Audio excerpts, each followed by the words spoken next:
All right, everybody. Welcome to another episode of the Safely Extreme podcast, where we discuss game design and industry topics here, Sundays live. I'm, of course, Josh Blazer from Game Wisdom, and as always, my co host from Nexus Games, Sharky. How are you doing? Hello, everybody. I'm doing okay. I want to try something real quick. Let me know in chat how this works out. But I'm going to play us some background music really, really quietly, and hopefully it doesn't end up being really, really loud, which is what I'm afraid of. And Josh is going to talk at the same time, and let me know if you guys can hear everything clearly, if it is just background music or if it's too loud. All right, let's go. All right, go for it, Josh. All right. Well, this week I am dealing with a bit of a migraine. We had heavy snow, then it stopped. Now we're having more snow, and now it's rain. So I'm feeling like pressure, like right here in my face. I just took my medicine, so if I fall asleep during the cast, Shark can, he can do both the sides of the conversation, right? Yeah. Uh-oh. Well, what's the fell about it? Is it the song or is it the because I don't care about the song because there's a lot of songs on here, or is it the audio levels? The audio levels is what I care about.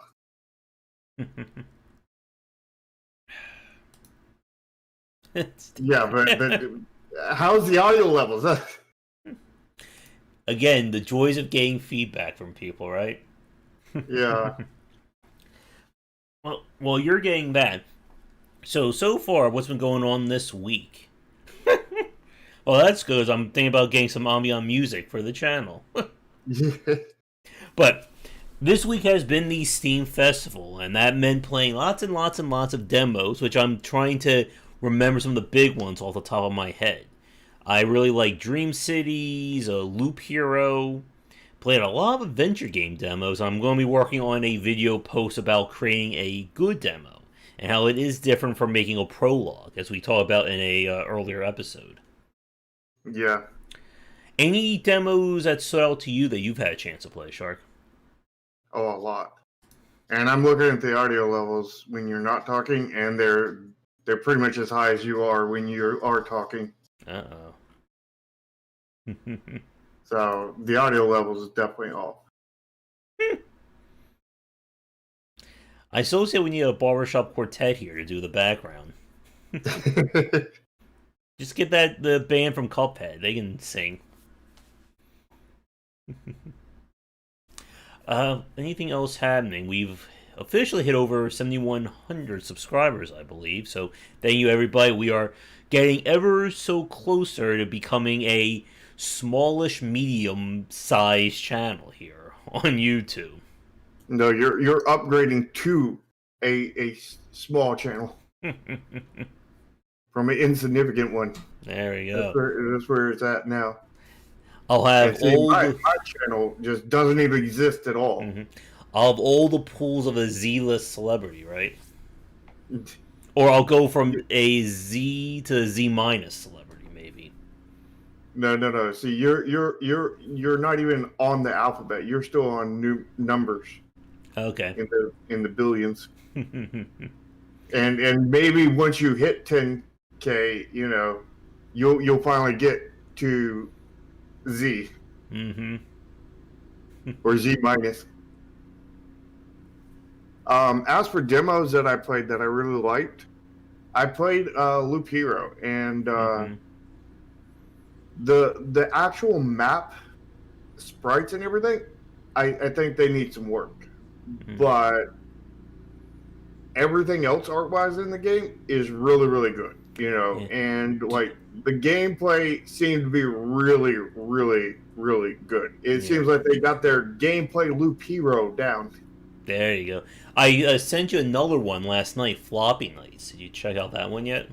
Not yet. It's kind of the other one I checked out was The Last Spell. Mm-hmm. And I still need to replay that one. I'm really liking it, but it's very hard. Too difficult. Let's put it that way.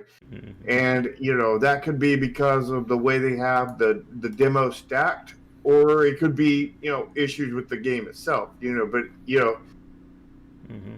like your health doesn't recover fully, and your magic does not recover fully when you go through a day kind of thing. And unless you're just spamming the hell out of your mana or taking tremendous amounts of damage, and sometimes both, like it's basically impossible to even make it through the very first wave kind of thing. And if you lose a single hero on the very You're first wave, done. you're done. Yeah, Yeah. exactly. And like that was going with that topic that we were talking about on the Discord channel about when a game is so challenging or the difficulty is so spiky that you can't play it any other way except for, the perfect way. Yeah. And like to me that just gets very boring. I tried out the demo for a game Viscaria Fest. It's kind of like an old school, Doom, Quake kind of a modern retro shooter. And of course, I turn on masochism mode, which the game actually says you only play this if you're a masochist. So I mean, that just sounds like it's right up my alley, right? Yeah, exactly. And the problem is that it's one of those games where all the enemies have like hit scan attacks. So like I walk into a room and all of a sudden I go from 80 to 10 points of health and there's no way to recover it.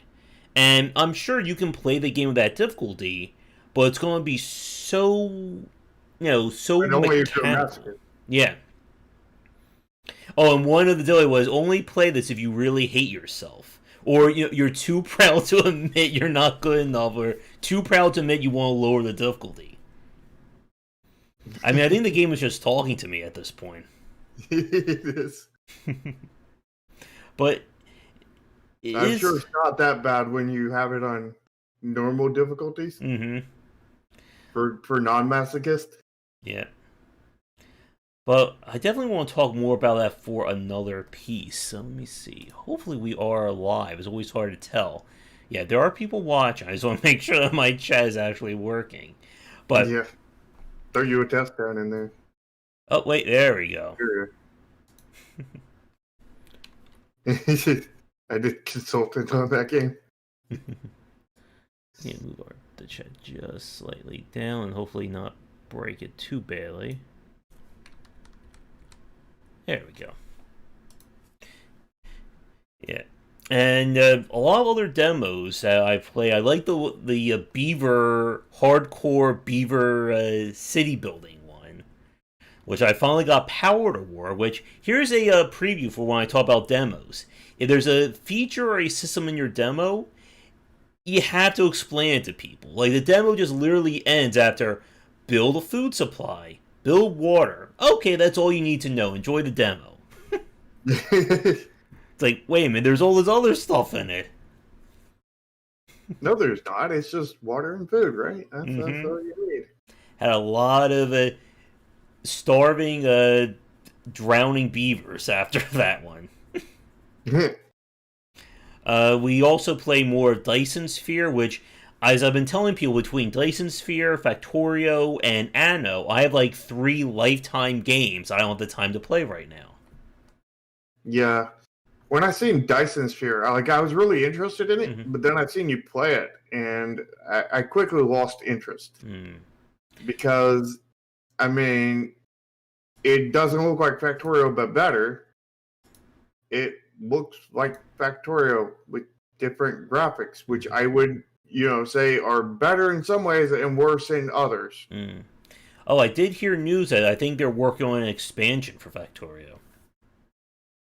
It wouldn't surprise me.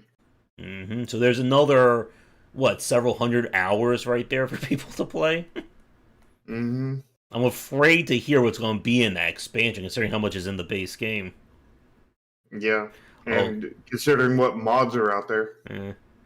I know, they're just going to do the same thing as Dyson Sphere. Now you can build factories on multiple planets. Let's just add infinity time to the game. Yeah. Let's see. Work on the horror book is coming along. I've officially hit 10,000 words. Only have about a month to type up another, 20,000. That should be safe, right? Well, you don't want to go safe. You gotta go safely astray. Yeah. But I think either tonight or after the demo festival, I think I'm going to do another run through of Resident Evil 4. Because that is, of course, the one everybody really still enjoys.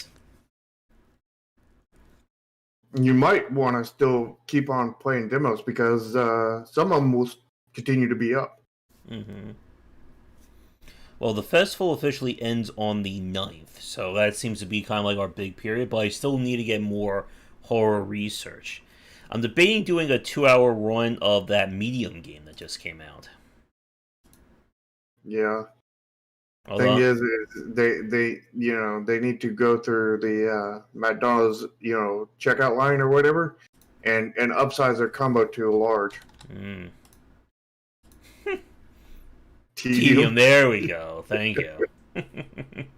But let's get to our main topic, because we kind of had a little debate before, see if we can get to everything in this video or in this stream, or we have to turn this into a two-parter for next week. So, our topic is talking about social systems when it comes to video games, and this extends from free-to-play mobile gacha titles all the way to live service or games as a service kind of titles as well. And a lot of those combo together. Yep.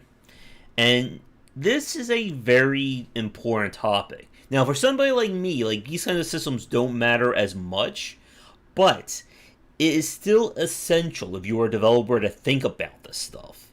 And if you don't, it is going to come back to bite you. And I think that's where we'll kind of start our topic with. Why you need to think about social systems. The reason is that when it comes to live service or any kind of games that are designed around daily or continual play, you need to have content there for people to enjoy and consume. A live service game without content is a dead game. Because when people run out of stuff to do, they're not going to stick around. Or live service without players. Yep. And then there's that downward spiral effect that happens, as we've spoken about many times. The mobile game that I'm playing right now, I think what I said was Illusion Connect, I'm running into that issue. I am all out of meaningful content that I want to play, so I stop playing it daily. And then once I stop playing it daily, I lose that reason to keep playing it. And when that happens, why should I even consider spending money?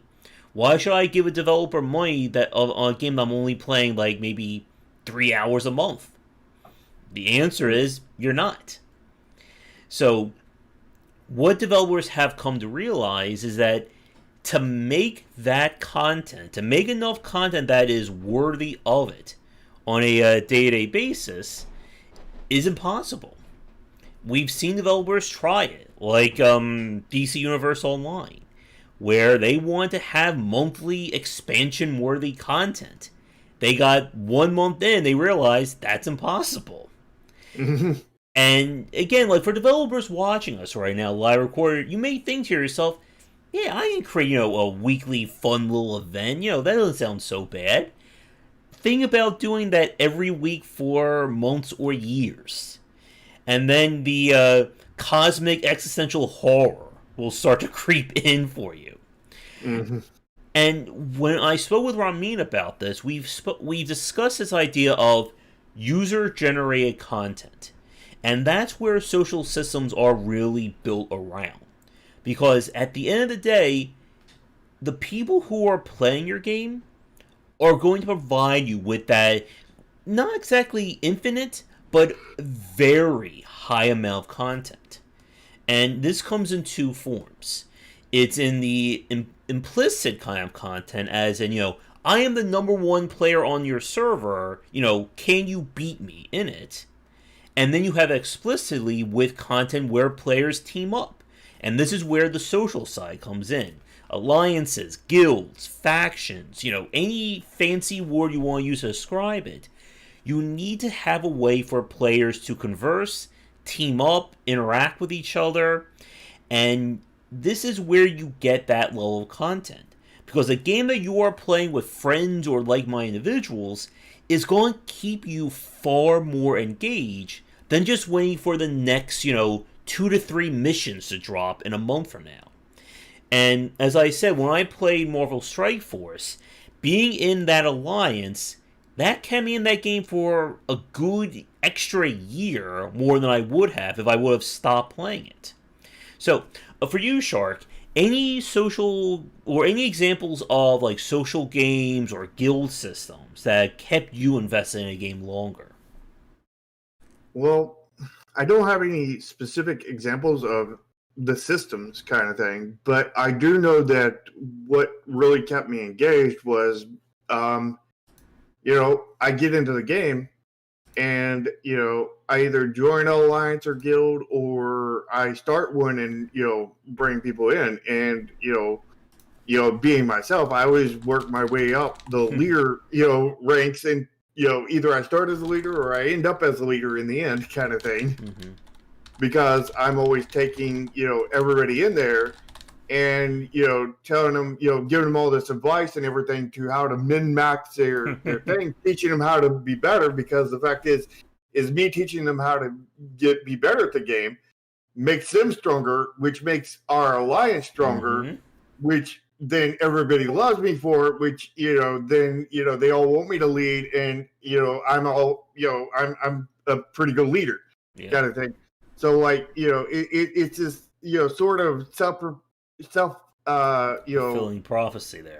yeah, basically, because Mm-hmm. like I'm just trying to help the guild in whatever ways I can, and help them get to where it is, and in the process I make a whole lot of friends, and Mm-hmm. then those friendships that I make, and they make them back with me and everything, makes none of us want to quit the game, because Mm-hmm. no matter how pissed off we are, we don't want to quit because we don't want to lose our friendships.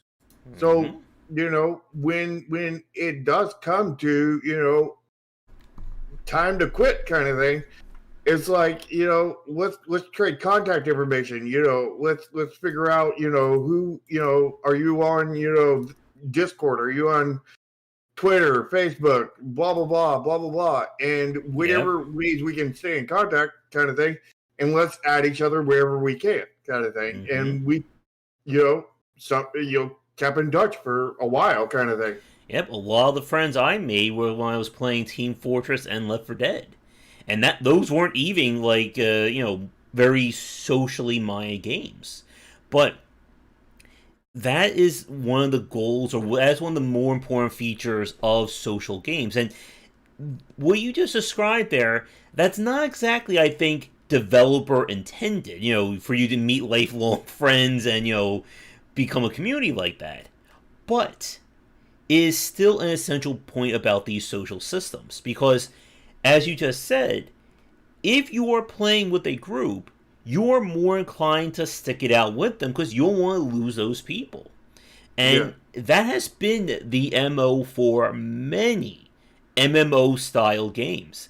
We've all seen, news reports and stories about people who get lifelong friendships or even, find their soulmate playing games like World of Warcraft, EVE Online, Second Life.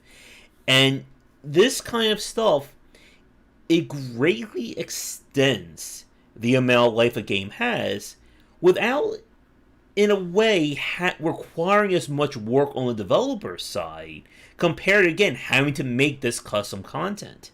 And we've spoken before several times about, being very economically minded when it comes to what you focus on as a game developer. And the problem with content is that an hour of very linear content doesn't provide as much long-term value compared to setting up something that people will keep them invested in your game a lot longer. And these systems do just that. yeah. I know with my game that I'm currently working on, the word of the day, Neon Continuum, the new word of the day, rather.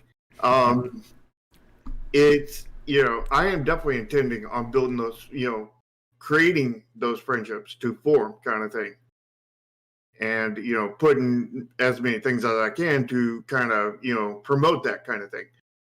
Mm-hmm. But the thing is like you said, is an hour's worth of content is not going to get you very far, kind of thing. And the social systems help you go farther. I mean, we can take a perfect example of that of Discord, kind of thing, because Discord, if you just got on Discord and you weren't talking to anybody, kind of thing, you could fool around with it for a few minutes, learn it and whatnot. But after that point, I mean, there's not going to be anything there for you unless there's somebody to talk to. And when you get into conversations with people that you enjoy talking to, kind of thing, you will stick with Discord, kind of thing, and you will keep on talking on Discord. And Discord is like mechanically like one of the most hollow things there is, but socially, it is one of the most wide-reaching, kind of things. Because of all the ways they allow you to do it. They allow you to do it through text. They allow you to do it through voice. They allow you from mobile, through, PC. Yeah, they allow you through video. They allow you through screen sharing. They allow you through game sharing. I mean, if you look at what happened the past year with the rise of video conferencing and remote learning, remote discussions, that people need to be sociable. You may not, and I think this is even something for myself as well, that even if you're not, the most extroverted person in the world, it's still nice to be able to chat with somebody. Even, at the basic level, just having a text communication while you're playing a game can go a long way towards building friendships and really helping or strengthening this game. And again, what we're talking about is not, or at least not yet, we'll probably get to this in a few minutes or later on, this is not gameplay related. You're not going to get bonus experience for having a lighthearted conversation with your friend. But there's a point here that humans as a whole are very much social butterflies. We and you may not think it, but even the most antisocial of us is more social than almost any other creature on the face of this planet, kind of thing. So, even the antisocial ones of us are very much social butterflies in terms of the world, kind of thing. And, our actual sanity depends on it, kind of thing. We depend on that, on that second point. I'm going to reference a movie here, an old movie that isn't well liked, but it'll get the point across. It had Tom Hanks in it. He got stranded on an island. Ringing any bells? And he had this issue with not being able to socialize, and he had to. There's Mike with it. He found a volleyball, and he named it Wilson, or it named itself Wilson, but he renamed it Wilson in a different way, and then he talked back and forth with that volleyball to get that social out of him, and that was a release that helped him survive. Basically, you wouldn't think talking to a volleyball would help you survive a survival situation like that, but it legitimately would, because we depend as creatures we depend on socialization. We depend on being able to vent, being able to get stuff out. And let me tell you, if you're stranded on a desert island, you probably got a lot of venting to do. Yeah. So with that said, let's talk a little bit more about the actual systems in play here and what you need to provide for people. Because even though the users are going to generate this content, you still need to provide them with the systems and the tools needed for it.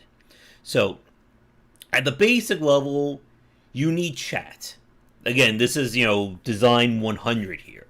But just about every live service game imaginable has basic chatting features. Global, private, guild systems, the ability to be able to chat with people when you're not directly playing the game, and even when you are playing the game, is very critical. And you can't just rely on voice, because that can also lead to a lot of issues, as we've seen with harassment, and also the fact that some people don't want to be talking and yelling at all times of the day. Nope. Some people don't want to, talk at all. We have Mm-hmm. people that join our dev chats and whatnot, which was yesterday, and they don't want to talk on a mic. They want to Yeah. talk in chat and listen, with their headsets and whatnot, or speakers or whatever they have, kind of thing, and then type in chat. Where Mm-hmm. others are comfortable Yeah. coming into the chat and voice chat and actually talking, kind of thing, and both are fine. But the fact is both are fine for not all people, because Mm-hmm. some people don't want to talk in voice. I know I used to be one of those people, because I refused for a very, very long time to ever talk in the voice chat. And it scared me, it terrified me and whatnot. And Mm-hmm. now I've gotten over that to a point, Yeah. to where I can, not only hop in a voice chat with people I know, but I can hop in a voice chat with people, with like a ton of people where I don't know a single one of them. Not only that, but I could, hop in a chat, with somebody who, is legitimately famous, Mm-hmm. and have no issues, kind of thing. And I don't just completely stumble over my words and whatnot, and Mm-hmm. it's it takes work to get there. But my point isn't, that you need to do that. The point is you need to plan for people who will not talk in voice chat, kind of thing. They still need a outlet for their communications in a social system like this, kind of thing. If you're Mm-hmm. going to build social systems into your game, you need to make sure that text is included. Mm-hmm. You do not want anyone to feel forced, and that can lead to a lot of unintended anxiety for people, and is quite the opposite of making a good social system. Yeah. And there's another important aspect of this, to where you've got to be careful about what you encourage inside of your social system, because that is very much related to your mechanics of your systems and everything. Mm-hmm. Because, like, if you have nothing set to punish people for saying racist things, Mm-hmm. or sexist things, or any other bad, Harassment. yeah, if you have nothing in there to stop, prevent, or punish for those kind of things, then what you're doing is actively encouraging those things to happen. Mm-hmm. Because the fact is a it's like it's like, I don't know, a social platform like Twitter actively not caring if anybody says anything inherently false on their platform, and spreads all these false rumors and everything, that then a bunch of people buy into thinking it's a fact, which has nothing to do with somebody who used to be in office. Mm-hmm. Yep. And again, these like basic things you really need to consider, especially in today's market. And stuff like being able to block somebody, report. This is like the basic level that if you don't have, it is going to come back to haunt your game. Yeah.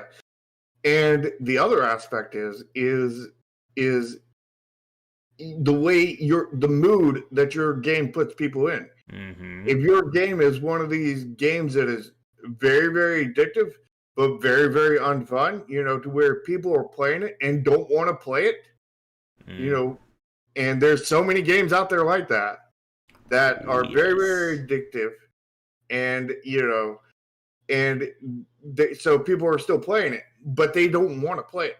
Mm-hmm. They want to quit. Well, guess what? Those people are all going to be unhappy when they're playing. And guess what's going to happen in your social systems when that happens? They're going to take it out on everybody else.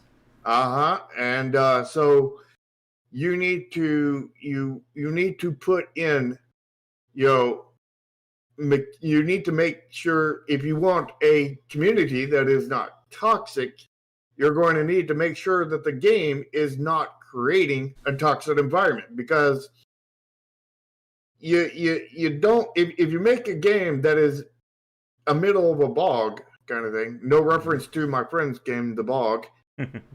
But if you make your game in the middle of a bog kind of thing, you can't expect people to walk through this bog and everything and come to the meeting place in the middle to where, and everybody have clean feet.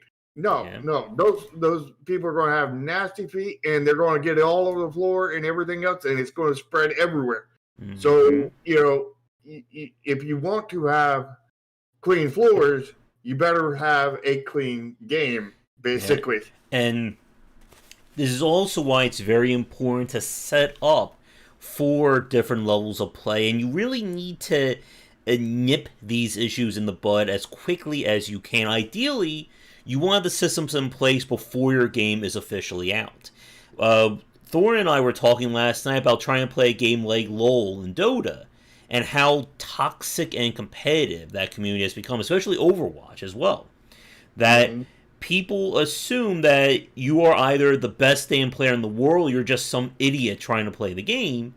And that kind of behavior, it kills any sense of community, other than, as we talk about, the super elite players. Yeah, and I mean, the same thing happened with the Souls game. Luckily, they don't have an in-game communication system. Other than just putting down little messages. Yeah. But, again, this is how these communities get very much killed by their social systems, and also be able to set up to allow you to effectively decide who you're going to play with. And this is very important. Like, when you have games that have a casual and a competitive layer, you want to be careful about how those two intersect. If I'm playing your game casually, guess what? I don't want to hear one damn thing about competitive play. If you come into a casual game and you start complaining about, why aren't you min-maxing, you should get punished for that. Just as conversely, if I'm playing a competitive level, like if this is a competitive ladder, and you start purposely messing around or trolling, you should get flack for that as well, because, again, these are 2 separate universes within your game. Mm-hmm. And, Mike's talking a lot about censorship and whatnot. And, the thing is you have to be careful on, what you do. Because, no matter what you do, somebody will call it censorship. Even if you're not censoring the damn thing. Yep. Even if you're just, letting it run like the Wild Wild West, somebody's going to consider themselves censored. We need to clarify for a second. Pro tip: if you're a developer trying to build a successful community, don't let it turn to the Wild Wild West, because that is going to be, again, another thing that's going to come back to haunt you. Yeah, and you do need some, sort of control, which control in some people's mind is censorship, even though it's not, kind of thing. If you're rating the game for, ages, 6 and up, you absolutely need to make sure that no cuss words come through. Mm-hmm. You need to make sure that it's absolutely clean and able to support your target audience, because if it's not, then you're in a lot of trouble. All you need is for some child to say, I heard somebody on my game say, again, I'm not going to say a word because that'll get me in trouble with YouTube, but you know what we're talking about here, and getting that news report out. Yeah, because, I'm sure any, Fox News, CNN, anybody will be happy to report on your game and tell you to get, cancel your game kind of thing. Game Because teaches 5-year-olds all the racist words in the world. You want yeah, that news about your game out there. Uh, yeah, and just racist words in general, you're going to need to kill those too, because no matter what age your thing is made for, because if you don't, then you end up in the headlines like PewDiePie does. mm-hmm. And actually, that takes me to a question I want to ask you about.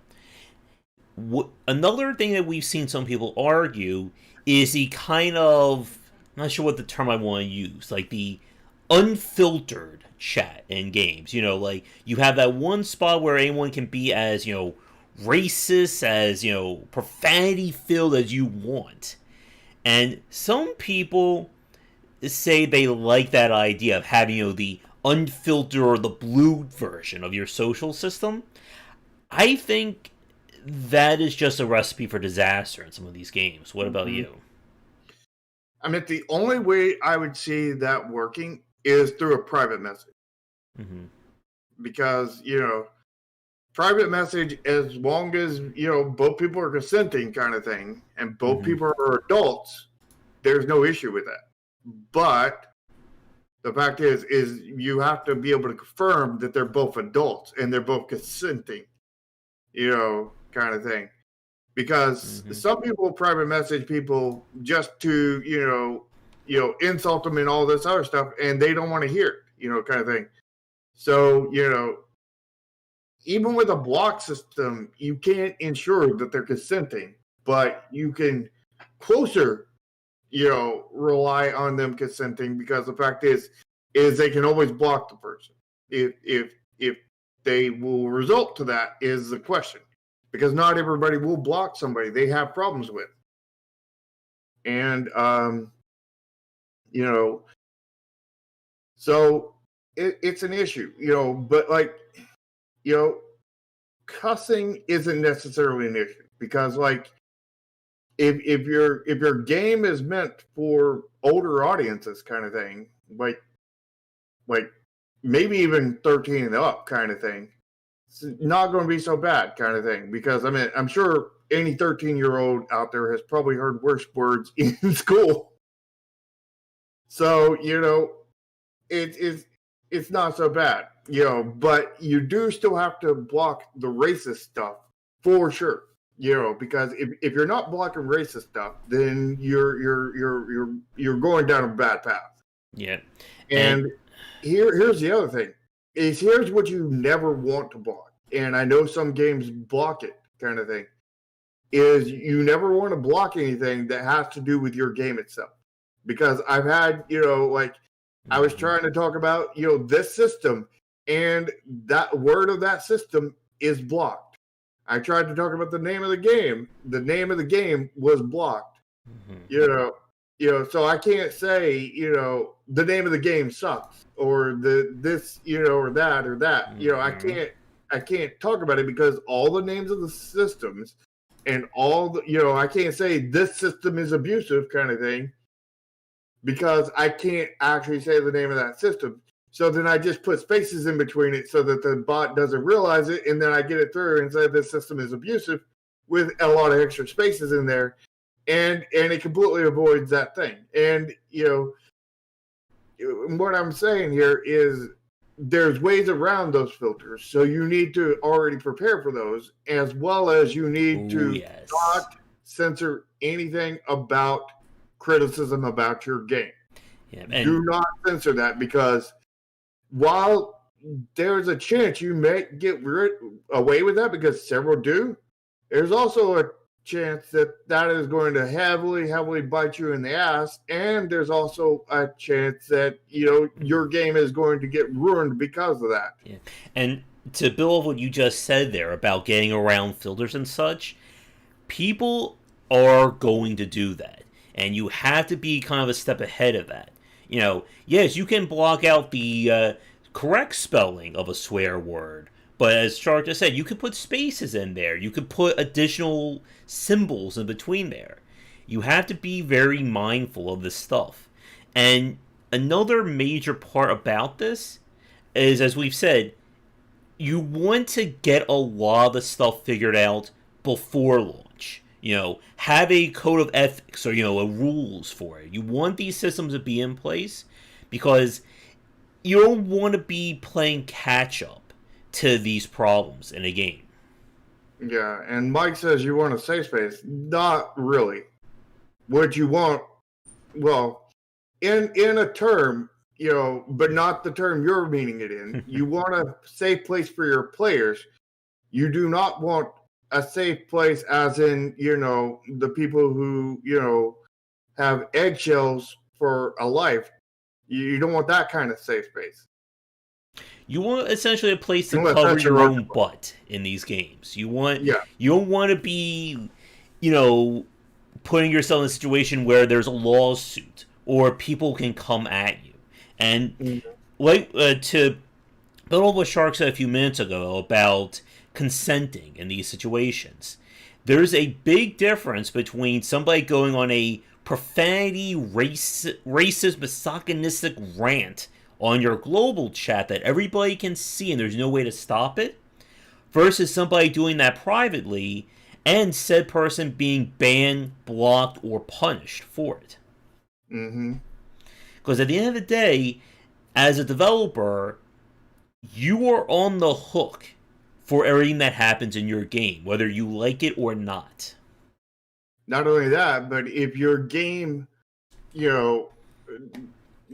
gives birth to this,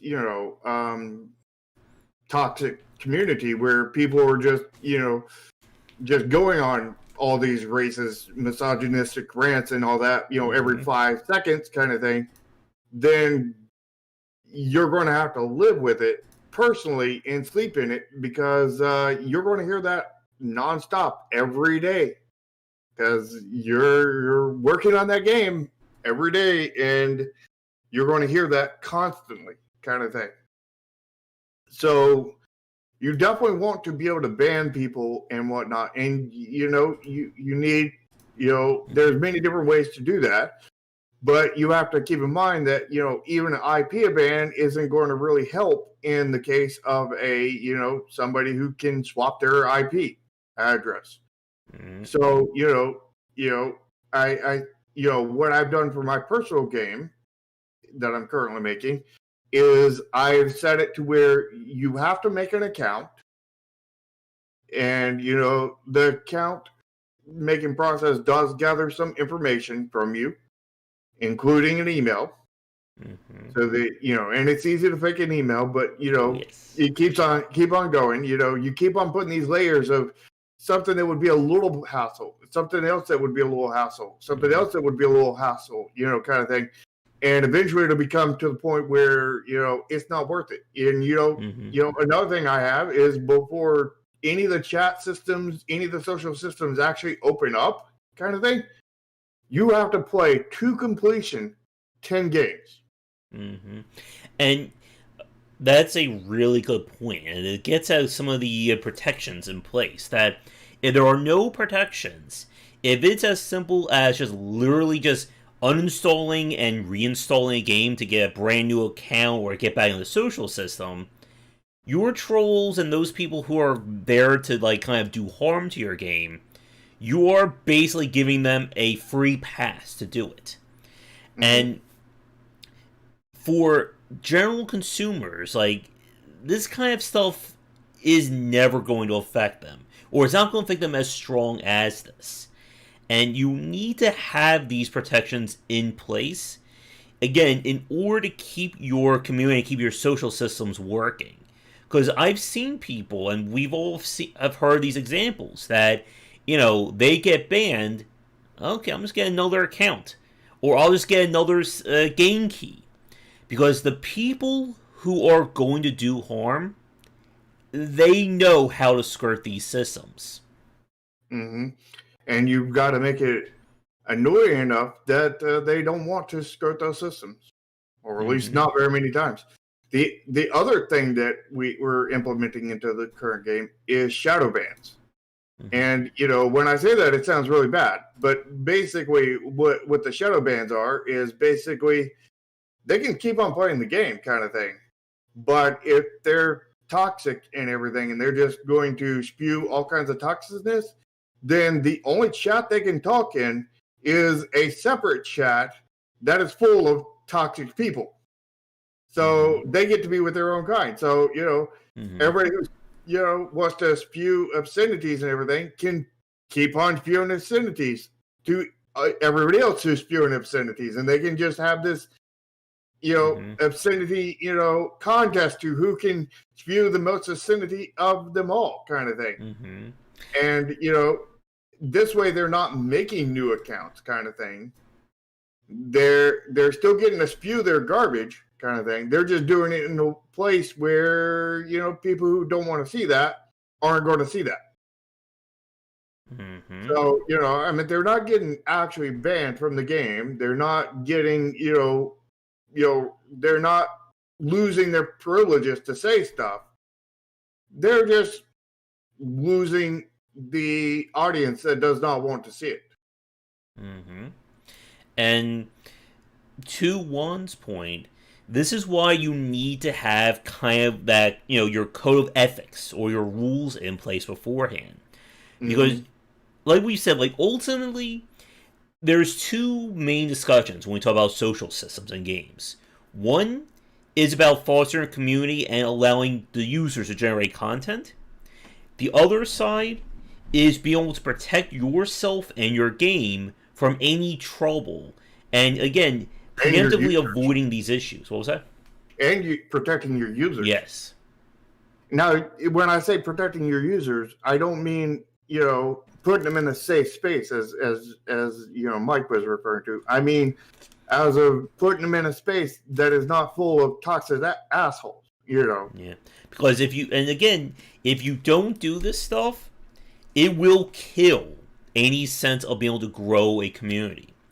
And there's a big difference between people who want to just say racist stuff and everything because it's funny, apparently, to them, because they're dumbasses, and people who, had a bad day at work and they want to vent kind of thing. There's a big difference between those. And, just because, you don't need to censor what the person who needs to vent says. Unless the case it's a game for kids kind of thing. In which case you need to censor at least the cuss words, kind of thing. Just put, 3-4 little symbols there, and leave rest of it at the bare minimum. Yeah, and that's another very major point. If your game in any way, shape, or form has content for a younger audience, ages, 6 and up, 7 and up, anything like that. Anything below 13. Yeah, you need to do that. Like we spoke with Ramin about, that governments are getting very more stringent and they are looking at these games very closely in terms of being marketed, advertised, or having content for kids and anyone young like that. And if you don't do that, you are going to be in serious trouble. Yep. Governmental trouble. Legal trouble. And a lot of these things can lead to legal trouble, And we're not talking about censoring people. We're talking about being responsible kind of thing. And, which is something that Twitter, Facebook, and all these other social medias had to, have a, conversation with the, Congress, 6 months ago kind of thing, about being responsible kind of thing, because they just let anything fly. And Congress, looked at them and says, yeah, we're looking to potentially shut you down. Yeah. If you don't start being responsible. Pro tip, you don't want a governmental hearing about your game. Yeah. Because unlike, again, that sort of from Ramin, you can't just run out there if somebody asks a question that you don't want to answer. Yeah. And although somebody from EA did that, didn't they? Yeah. I would still love to see the footage. EA, but that one person got the hell out of there. Well, Shark, if you're in trouble, you can just swim out into the ocean. You'll be safe there, right? You can go to international waters. Yeah. Although international waters still have laws Yeah. that apply globally. Now, with everything we've said so far, let's talk a little bit more about some of the additional systems that go into these kinds of games. So we've already mentioned stuff like chat. We've talked about, private chat. You also, since we're still on this topic of monitoring and protecting your community, let's talk a little bit about moderating systems, and then we'll talk about like guild and alliance stuff after that. But moderation is an essential part of this game. It's something Riot had to learn the hard way with League of Legends. Because as we've said before, they were the Wild West. You could say whatever you wanted. And you know what that got them? The title of most toxic and horrible community and fan base, I think. I forget what year it was, but they got that award. And he also got China to buy him. Yeah. And that's not an award you want to have in your game. Yeah. And that's not somebody you want to buy your company, China. Mm-hmm. Or anything, pretty much.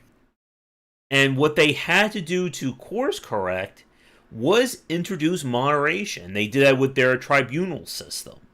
And also, you need to have people on your team who can monitor this stuff. Again, we've complained about Valve and how hands-off they are in a lot of their aspects. This is one area where you cannot mirror Valve when it comes to running your company.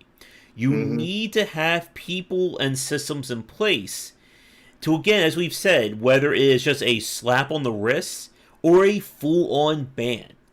And like going back to Shark's example a few minutes ago, you need to have these consequences. Because if you don't, people are just going to keep doing it.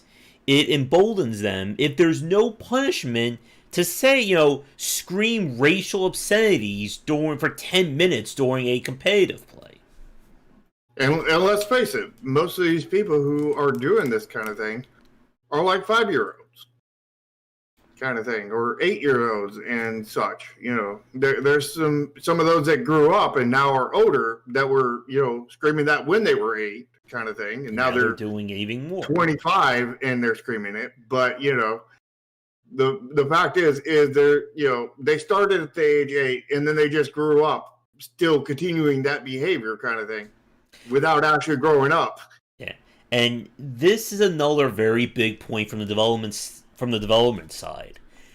With any live service, community-driven game, whatever, you are going to have to draw that line in the sand, whether you want to or not, about how you handle these cases.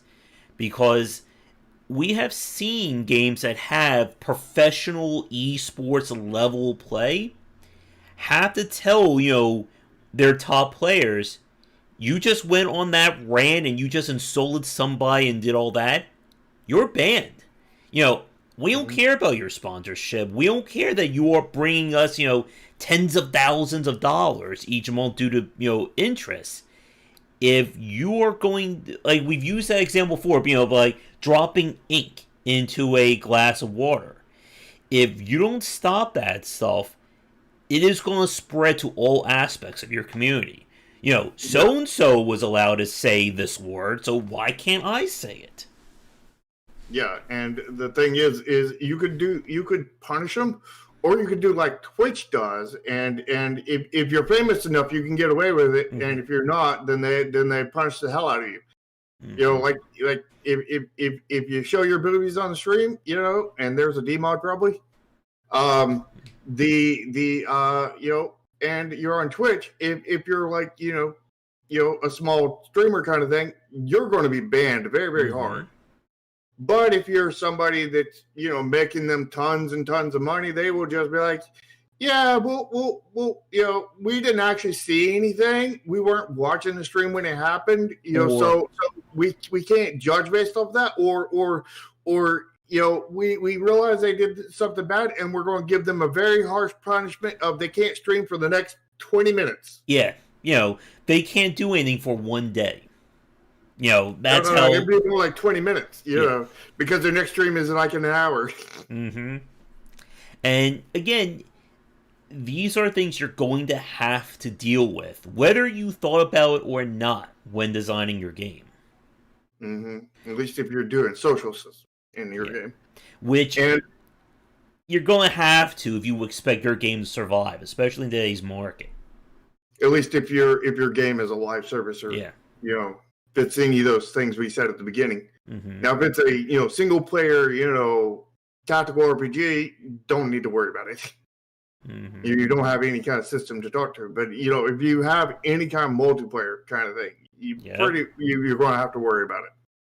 And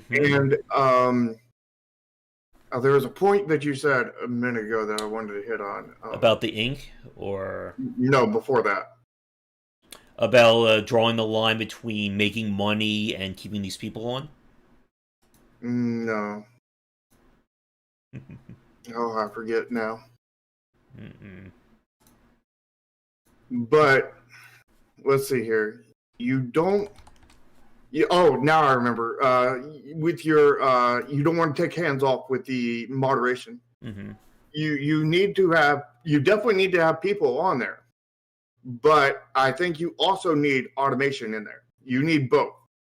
You need automation for the base level stuff, and then you need the person contacts for the stuff above. You use the bots and everything to monitor chat, find the words that are questionable kind of thing, issue automated punishments kind of thing, or inquiries into punishment kind of thing. And what I'm doing with mine is basically we're having a list, 3 different lists: white words, yellow words or red words or something, and black words. Black words are just are bans, because those are somebody spewing racist, sexist things kind of thing. Those are only words they would use kind of thing. They are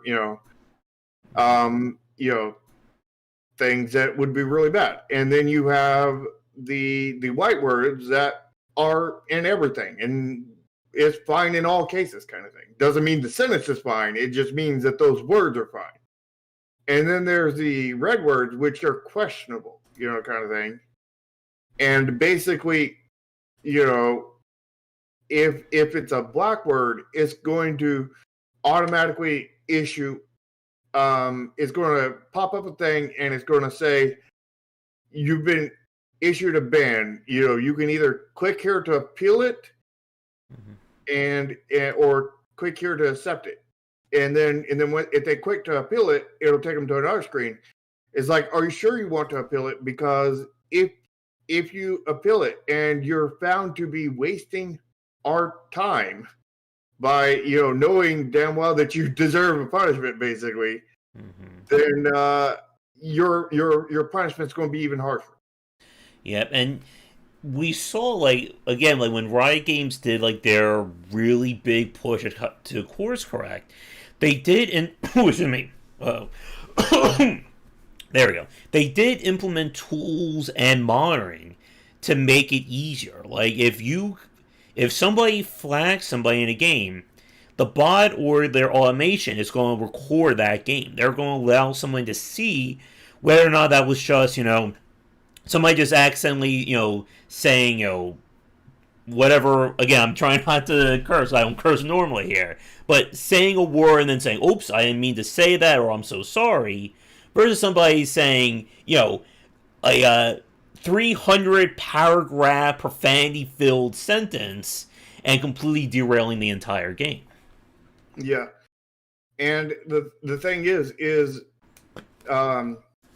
anybody who reports something and there's a punishment given, you want to inform the person who reported it, hey, your report went off for this, and we've taken action, and here's the action we've taken, kind of thing. So that they know that their reports are actually legitimately working kind of thing, and helping the game. At the same time, you also want to be able to, automate things and make things as smooth as possible for the people who are working in the service. So like you said, recording the game, with mine, we're keeping chat log kind of thing. Like And basically, if a word gets flagged, kind of thing, then it will look all the way up to the top of where they started saying stuff, at that time and moment, all the way down to the end, and it'll capture everything in between, so that there is 100% full context to what that person said. And if anybody, it'll probably even capture slightly above that, just to make sure that if anybody actually called that person out, kind of thing, that's in there too, kind of thing.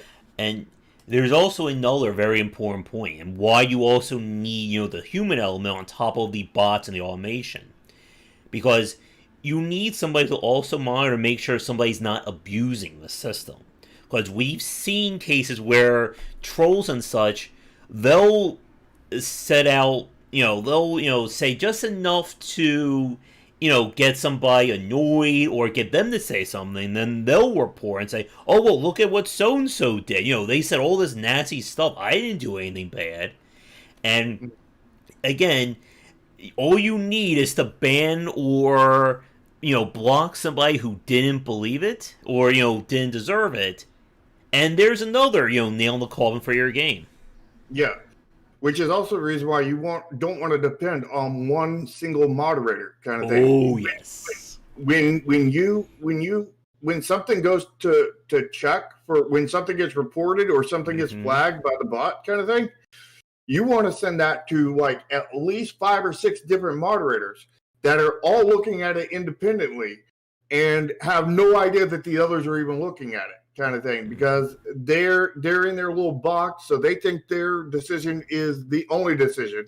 Yeah, you don't want just one person monitoring everything. That is another, way to failure right there. Yeah, and when you do it like that, then if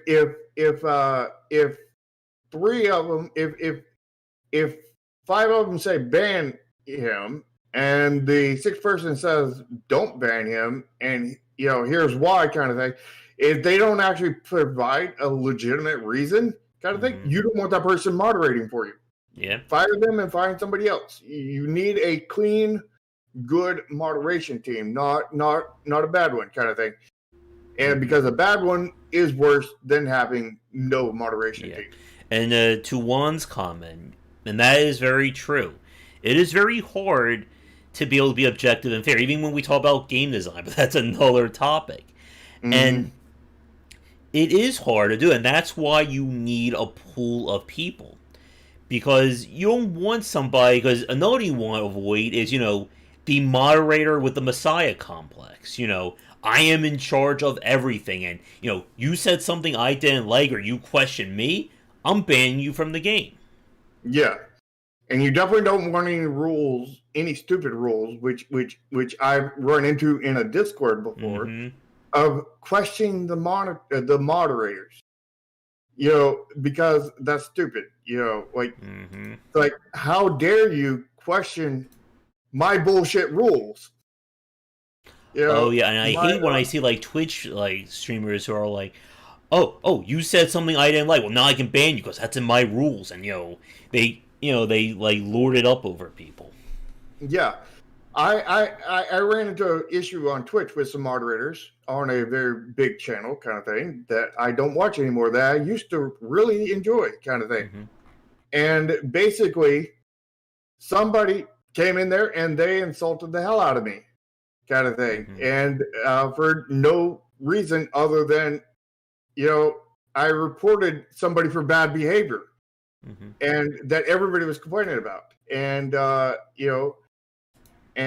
he came out and just railed into me, kind of thing, and then I was like, well, then you're might be the person who I reported. I don't even know.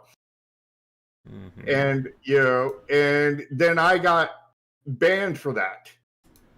Banned for that one sentence, that you might be the person I reported then. And then after that, I was like, was there some kind of mistake asking the moderator? Well, you're questioning the moderators. You get a longer ban. I was like, what the hell is going on here? Well, you're questioning the moderators. Now you get an even harsher ban. And then I talked to the actual channel owner after that, to fucking try to fix all this. And the channel owner says, "Well, I'd like an apology." And I was like, "Well, fuck you, and I'm leaving." Good riddance to your bull crap, because it's bull crap. Yep, And you don't want anything like that. And you also, when you're building in these tools and setting up for moderators, you need to vet those people. You absolutely, positively need to vet those people. And you need to put in checks in there to counter, people who are, because like, no matter how good you vet, kind of thing, there's no 100% vetting somebody. Mm-hmm. And it's also, even if you do 100% vet somebody, even if you could 100% vet somebody, everybody has bad days, including moderators. So you need to put checks in there in your moderators. And like I said, that's the reason why if a report comes in our game, it's going to go to several different people, all in a vacuum on their own. And then they're all going to issue judgments. And if they're all issuing, the same judgment, then it's pretty clear that's the right judgment, kind of thing. If they're like half this way, half that way, then it's something very borderline, and probably needs to be looked at by somebody higher up. Mm-hmm. And if just one person, kind of thing, rules out differently, then you need to look very, very heavily at that one person and see if they're still fit for being a moderator. Mm-hmm. And again, these are situations where you are, unfortunately, as a developer, as one in charge, you're going to be put into some very problematic positions. And unfortunately, it's one of those things that it comes with the territory. If you want, it's the double-edged sword of these kinds of social systems, that you're going to give people the ability to communicate and interact with each other, but you are going to have to play the bad guy sometimes. Mm-hmm. And unfortunately, playing the bad guys sometimes is being the good guy. Yep. Because if you don't play the bad guy sometimes, then you are the bad guy. Yeah. Is that considered safely extreme then? Yeah. I'm trying to think. Anything else regarding moderation systems before we start talking more about like guilds and alliances and such? Talked about tribunals, or having like advanced systems in play. We talked about that you need to automate as much as you can at the bottom level, but nothing at the higher and mid levels, kind of thing. Yeah. You only want the automation to be on the base level, aka,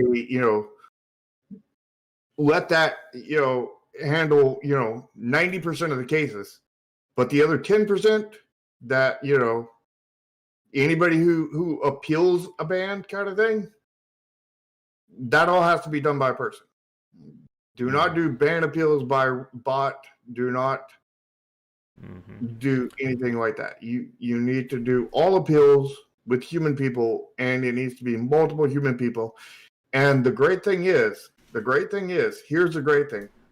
People will legitimately want to moderate for you for free for your game, because they like the game and they want to see the best come for it. So they will offer to moderate for free, and it will be considered a privilege to them, not a job, kind of thing. But so you still need to vet them. Yeah. So there's no reason why you wouldn't have them, kind of thing. You may have problems, at first before you have your community built, but you'll probably need to do all of that yourself for the first part. But after your community gets established and everything, and then you start vetting people, that's when you can you will have a lot of them that will be very willing to do that. On the other hand, you need to be very careful about those people, not just because of the the vetting and everything, but because a lot of places give them stuff in game for helping, which can be a good thing, but it can also be a very bad thing because there's so many of these pay to win games that just let's make the moderator the best, the number one player in the server and make him piss off everybody. That'll be great. Yeah. Let's just ruin our game by supercharging our moderator and never letting him do that. Number one, you don't need to have a pay to win game. Number two, you don't need to make your moderator the number one pay to winner because he's moderating. Yeah. Because he's creating more problems than he's solving. Mm-hmm. And as I said a few minutes ago, I think another point to kind of clarify on, again, you need to have a code of ethics established for your game. You need to lay out to people as, clear as day, you cannot say this, and this in your title, because that is against these rules. And don't be afraid to update things, because as a developer, you may not think of every situation that could happen. I've had to update, the Discord rules on my thing, in my channel several times, because things got annoying with spams and bots and whatnot. And don't be afraid to do that, but you want to communicate this to your fans and to the rest of this community. This is why I think another aspect that's very important. I also want to get to Cyrano's comment there as well in a second. But this is why you also need to have community managers. You need somebody who is the middle person between the team and the community to let them in on this. Especially if there are, any kind of major conflicts. Like, if all of a sudden, 100 people or, several thousand people get banned in your game, you need to let the rest of the community know why that happened. Yep. And you have to be really careful on this kind of thing because, like, anything you do can easily spiral out of control, but you do need to add rules and stuff as stuff comes up because, like, stuff will come up and you will need more rules kind of thing, unless you make this big, long legalese document in, that nobody's going to read kind of thing. The thing is even laws have done that in our countries kind of thing because there's some really weird laws out there because there was really weird rules that need to be put in place. Like, there's probably a law out there in some state, that you're not allowed to bring your cow in front of a Senate building, while from the hours of, 8 to 2 p.m. while, exclusively eating beans and farting constantly while wearing a bathrobe and shouting obscenities because some person did that and there was no legal law against it, but they put in a legal law that was very specific to that one person and that solved the issue kind of thing because people will find ways around your rules because your rules are not all encompassing until you're willing to change them. Because when you're willing to change them and add more, then they are all encompassing. Because the fact is at any point, if something comes in that's out of compass, then you just bring it in by adding a new rule. Yep. Do not be afraid to change your rules and adjust if the need comes up. Mm-hmm. So I think with that, let's get to talking about alliance and guild systems, because I think this will also kind of segue from Cyrano's comment there about integrating the social aspect into your gameplay itself. Because ultimately, this is kind of the galaxy brain form of social systems in games, and where they will kind of live or die based on this. And ultimately, your goal with user-generated content is that you want the social systems to integrate into the gameplay. Now, on my thumbnail for this week's episode, I included stuff like a raid in World of Warcraft, the guild hall of something like Warframe.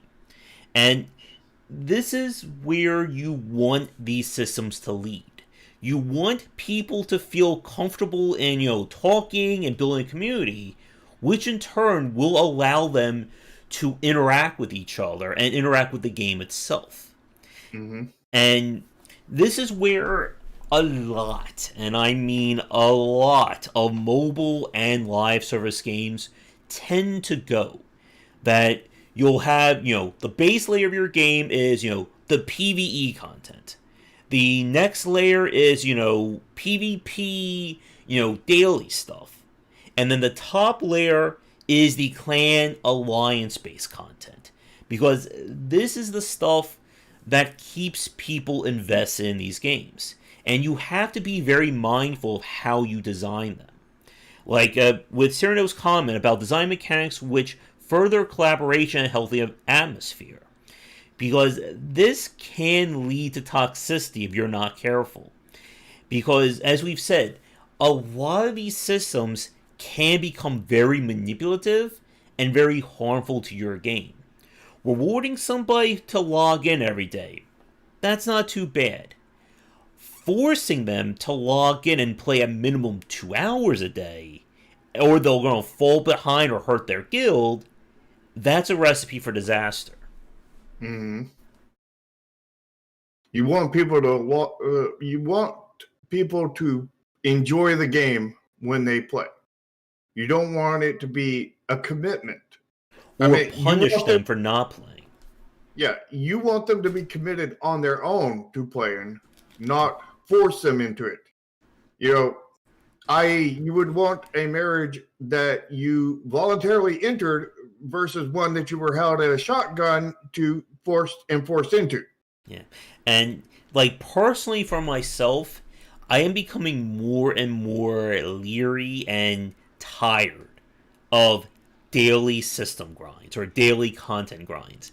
Even if it's only for 5 minutes, 10 minutes, anything like that, I don't want to be pressured to play your game. I'm fine with weekly, I'm fine with monthly stuff because that gives you more leeway. But I really have become, or I'm growing more and more tired of being told, I need to play your game every day, or I'm going to be at minimum slap on the wrist, or at most, banned from a guild or a clan because I'm not contributing daily. Mm-hmm. Yeah, and you got to be really careful about that. I mean, but at the same time, you want people to log in every day and play every day. Mm-hmm. But the question is you need to be careful how you get that kind of thing. Yeah. You need that thing kind of thing. You need them to log in daily. You need them to play daily. But can't force them. There's a saying that it's easier to get a bear with honey than how did that saying go? Was it you catch flies with honey better than vinegar or something like that? Something like that. Yeah. I forget the saying. Yeah, but you don't want the vinegar. Don't go the vinegar way where you're forcing their heads into the vinegar kind of thing. Yeah, give them the honey. Make them want to come play. Don't give them. don't force them to play. Yeah. That will form a different community, a more toxic community if you're forcing them to come versus wanting to go. Now, you can definitely do systems in there that will encourage them to come, like a daily login bonus. But don't do stuff that says, "Oh, you've got to do this right now and here, or else you're going to fall behind." Kind of thing. I think you need stuff to be flexible. Like what I'm doing is yes, you're getting a daily quest kind of thing in Neon Continuum, but that daily quest does not expire at the end of the day. It expires once you have so many quests built up, which I don't know how much limit will be because I will be partly based off of how much room we have on our UI. But I'm aiming for about 7 kind of thing. So if you don't play for 7 days, the 8th day when you don't play is when you lose a quest, kind of thing. But I don't know. I won't know until I get the UI done for that. But that's my aim, kind of thing. Is you can log out for a week, and you'll lose nothing as of your quest. I mean, you'll lose out on some of your login rewards, but I'm not even losing out on all of those, because what I'm doing is if they return after a certain time, we give them prorated login rates. So like if they have not logged in 30 days, a month, we'll call it, kind of thing, a 30-day month, or let's go 28 days, it's February. So every month's February. If they have not logged in 28 days kind of thing, then, instead of giving them 28 login bonuses, maybe we'll give them 20 kind of thing. Because this would be something exciting that they log in and they're like, whoa, wow, that's amazing. I need to play this game more kind of thing. And that will get them to, want to play more. They're not getting the full bonuses that they would get if they play daily, but they're getting a lot of it, and they're getting enough that it makes them really excited to want to actually really stick with the game and do daily kind of thing, so they can get more. And if they do 2 days, it's fine. They get 2 days worth of thing. But probably if they do 3 days, they will probably only get 2 days worth. Yeah, kind of thing. To Will's comment, basically all these topics kind of intersect with each other, especially when it comes to live service, which is something more and more, even in the independent side, that developers are considering for their games. Yeah, I mean, all these topics have been all, branches off of the browser game conversation we had the first time, because all these conversations came up and we couldn't tackle them. And, we've had that done before, and then we just added it to the list. But this time I was like, no, we got to try it, and we got to hit all these topics right after another. And I really like it. I don't know about you guys, but I really like hitting them all like this, because number one, it becomes a lot more easy to figure out what our next topic is. And number two, it makes it more streamlined, I think, in how we talk about it. And, and I don't lose interest in the topic, because the fact is it's been a year since we talked about it. It's like, I don't want to go all into that again. Now, I think another phrase that works when we talk about kind of gameplay system on the social side is, the road to hell is paved with good intentions. That it sounds great to tie rewards and special things to, a guild system, to daily logins, to all that. But ultimately, for this part of our talk, you don't want somebody to feel pressured, forced, or get punished when it comes to their time of play. Everyone has a different schedule that they can keep or that they're trying to keep. And telling somebody that, unless you log in at exactly 7 a.m. to 9 a.m., 7 days a week, you are going to fall behind, your guild will hate you, and you're going to get kicked out, that is not going to help your game. Yeah. And, they don't, like with my system, like they are technically getting punished if they don't log in for 30 days kind of thing. They only get 20 days worth of reward kind of thing instead of 28. But it's not, the fact is most people won't see that as a punishment. Most people will think of that as a reward for actually returning kind of thing. Because, I mean, they didn't earn the thing, but we're giving them a lot of the thing anyway. So, it's meant to, build a good community, and encourage them to keep on playing kind of thing. We're not forcing them to play. We're not holding a gun to their head or anything like that,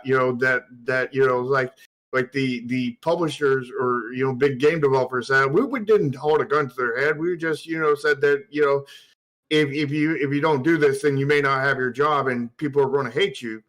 And, that may not be a gun, but it might as well be. Yeah, and you have to be, again, really careful with how you promote or reward these systems. When I was playing Marvel Strike Force, for instance, in order to contribute each day, you needed to play enough of the daily content to get, raid tickets for your guild. You needed to then do the raid, which could take, 30 minutes to an hour. If there was a PvP event, you had to set up your team for that. You had to then fight in the PvP content. And all that basically gave different rewards, which all had to kind of be, combined and to have any chance of playing the end game of that title. And it became a chore. And that is what you want to avoid.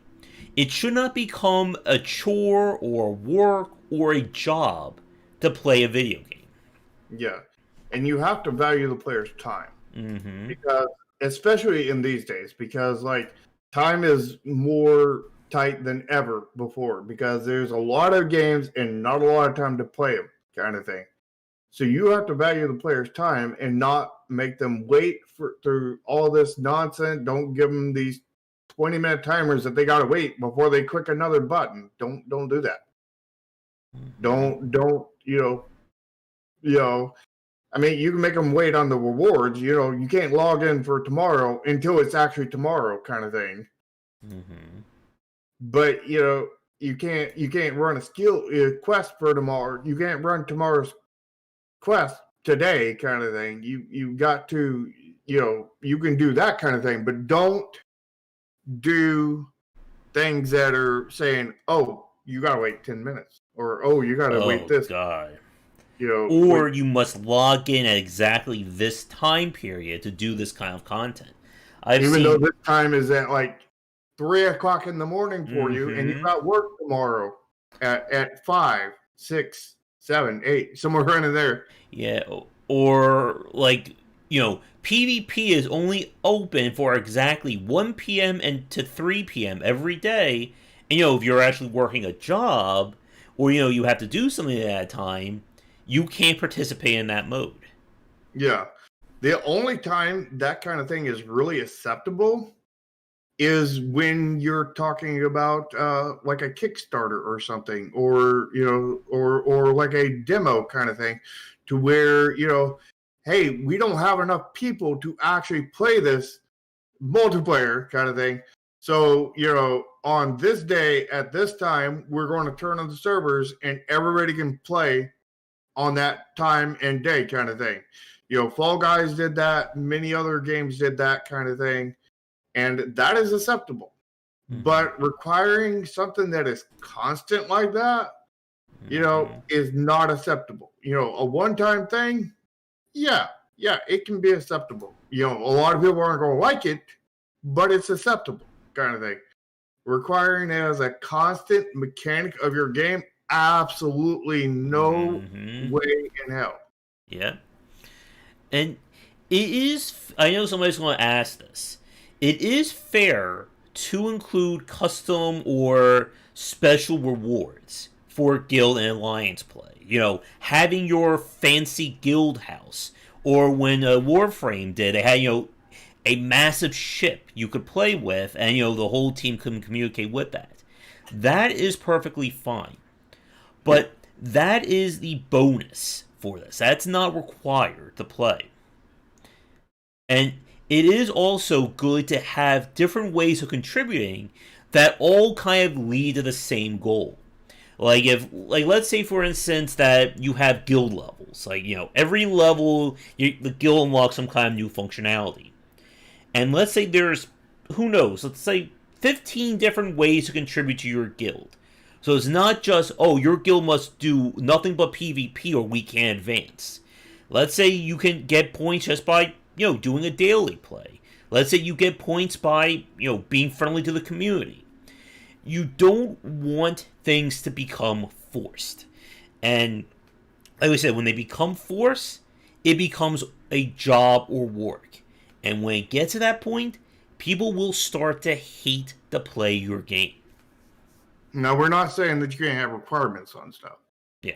Because, to get this level 70 thing, this level 70 armor, you have to run through this level 70 quest. We're not saying you can't do that because, that's completely separate. Yeah. What we're telling you is we can't, you don't have to, in order to advance your social side of your guild kind of thing, to that kind of thing. You have to do this one thing that you absolutely hate because you don't like that part of the game. And if you don't do it, then your entire guild is punished, and then they're going to hate you for it. Mm-hmm.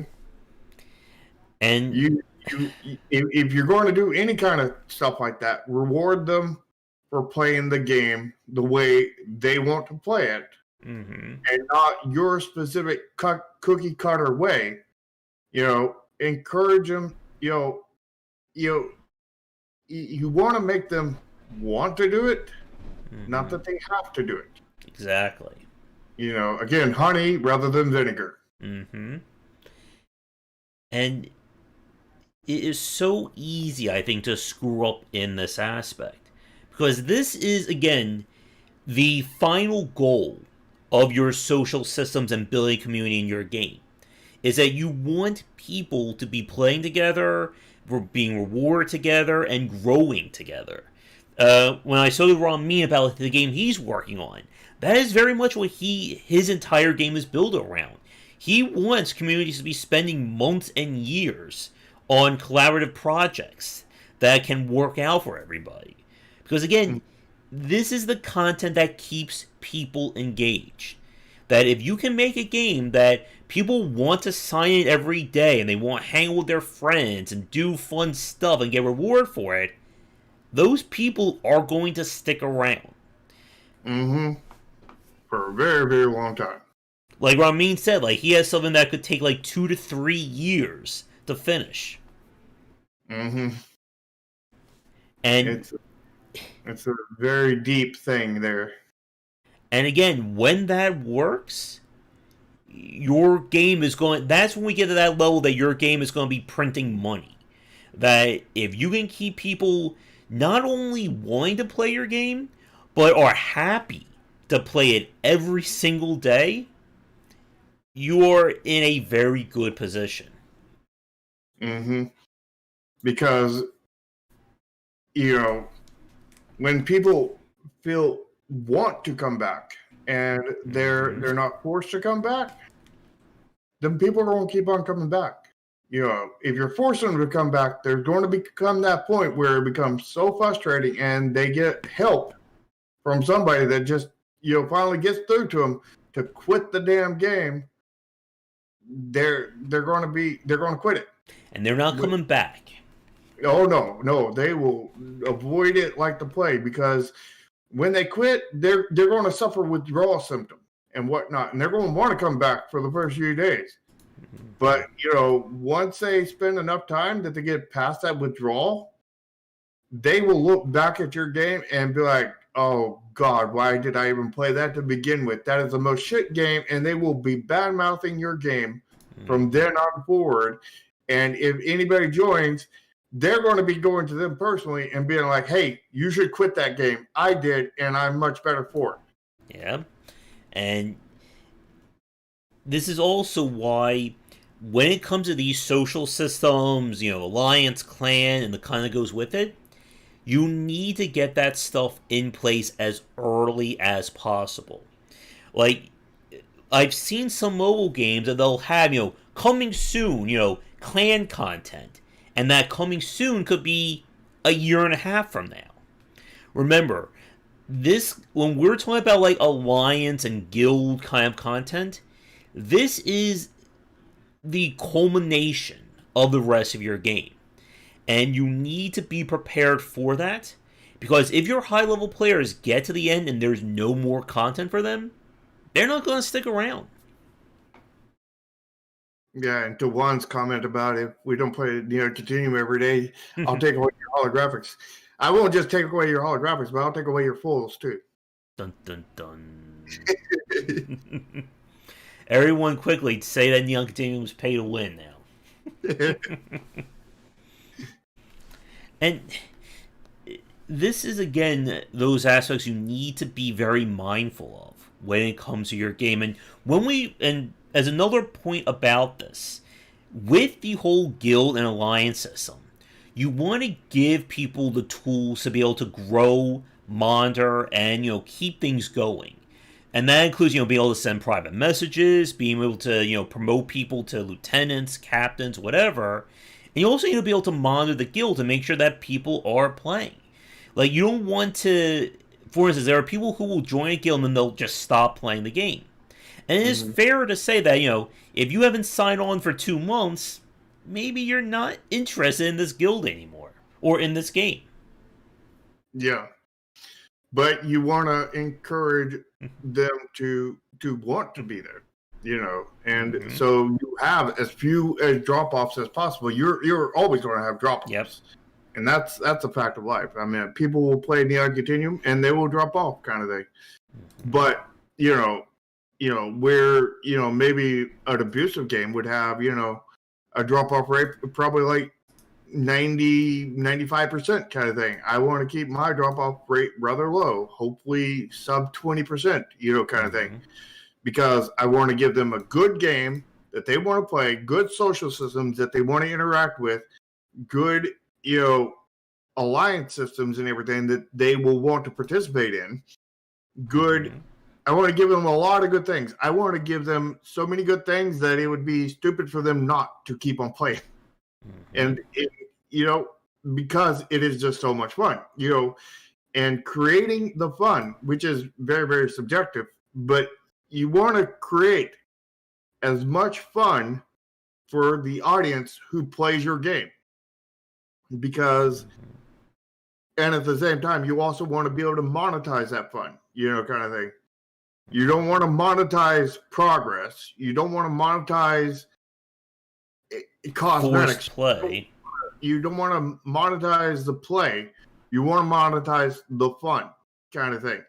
If this is something not required to play, something that's not just something to show off, kind of thing, something that's actually enjoyable, monetize it, kind of thing. If like in my game, you're by default the neons are for your neons are blue, for the opponent's neons they're red, kind of thing.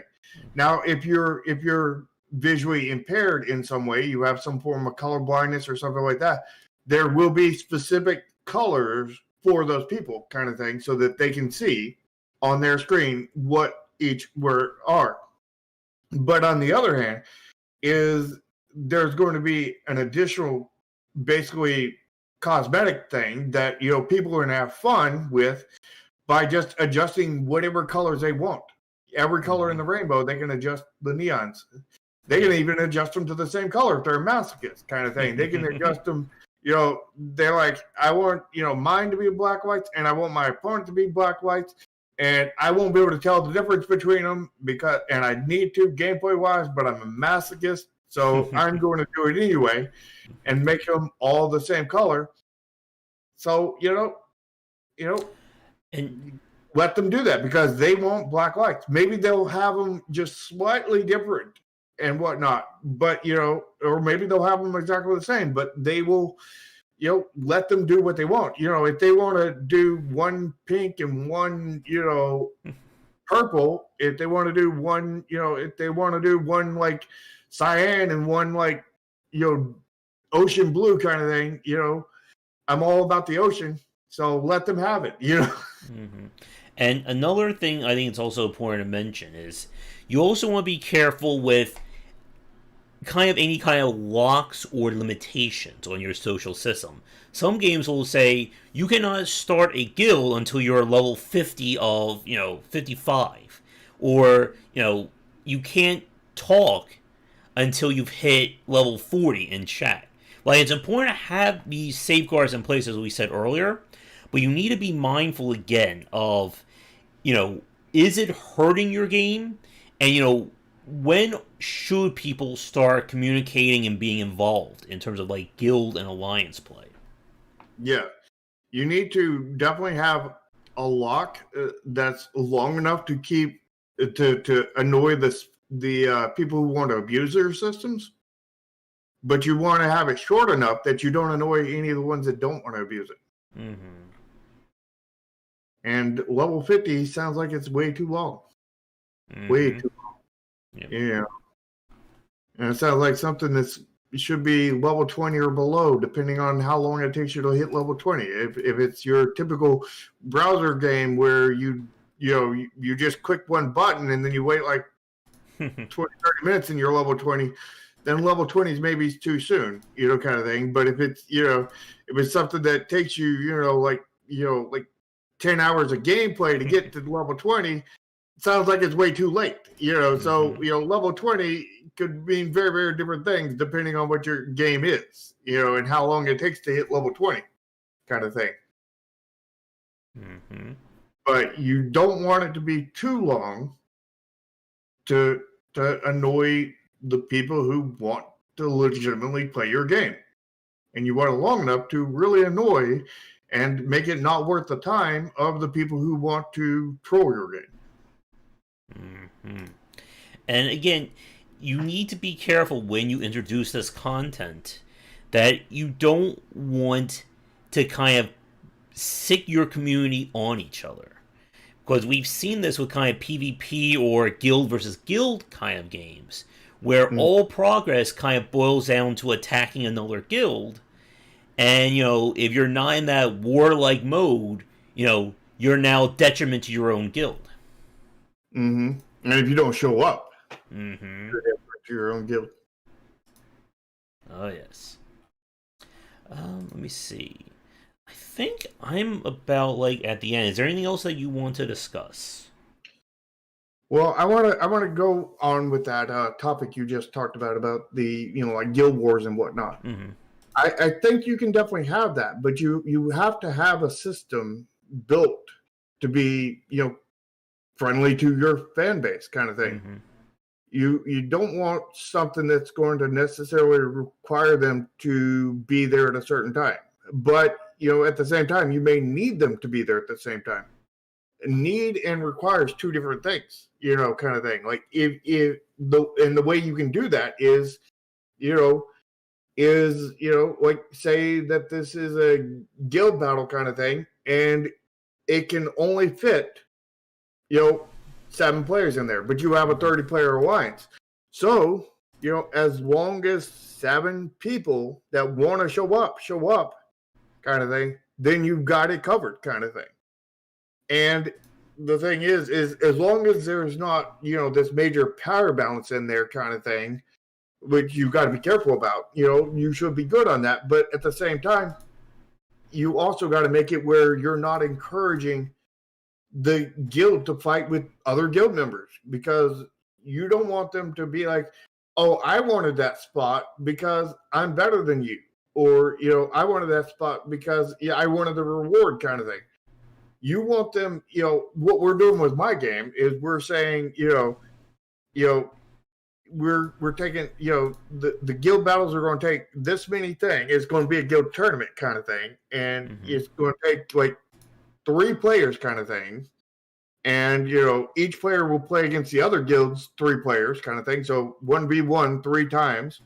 So when it's all done, everybody in the guild battle have fought against each other, and then we combine totals and whatnot and figure out the winner, kind of thing. But the thing is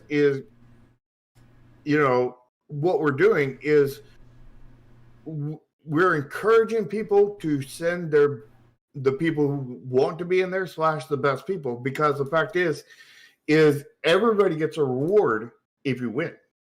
So, not just the 3 people that went in there, but everybody did. So everybody who wants to win is going to support the best players to go in there.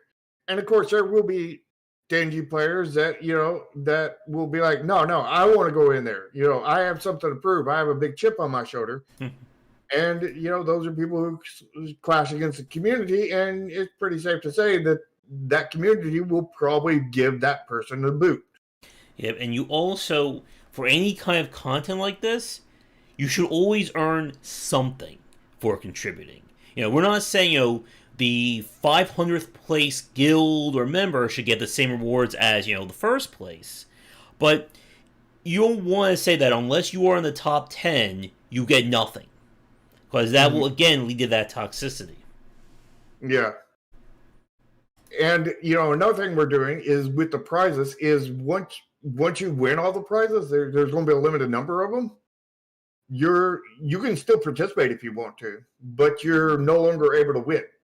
Basically, the matches you'll be playing will be the buy matches. Basically, you'll be and the buy matches may be just if there's like 30 teams that want to participate, but they've already won all the project things, then they'll probably just fight against each other, and they'll have no actual effect on the actual result of the tournament kind of thing, because they don't get a score kind of thing, where everybody else does, because again, we want to be fair to everybody. We don't want people hogging the prizes, people getting all this other stuff.